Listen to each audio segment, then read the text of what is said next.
Good afternoon, Commissioners.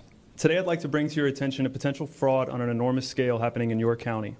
There's now clear evidence of NASA using numerous methods to grossly mislead the public about astronauts being on the International Space Station.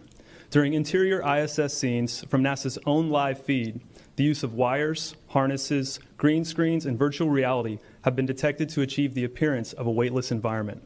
Examples of this include astronauts fading in and out of the screen, green screen glitches, grabbing objects that aren't really there, pulling on invisible wires, getting tangled in their harnesses, and even astronauts appearing out of thin air.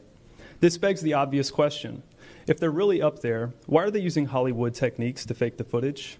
Now, unfortunately, I can't show you these clips in here today, but I will be sending them to you. Outside the International Space Station, during spacewalks, air bubbles have been recorded on numerous occasions.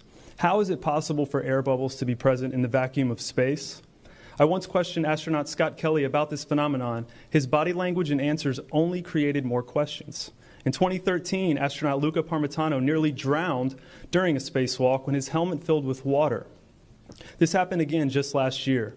Air bubbles, helmets filling with water, and drowning. Are they in space or are they underwater? Now, what's really interesting is that they trained for spacewalks in an underwater pool with a complete ISS replica. Now, surely they aren't filming these spacewalks in an underwater pool and then editing them to appear if they're in space, because that sure would be something, wouldn't it?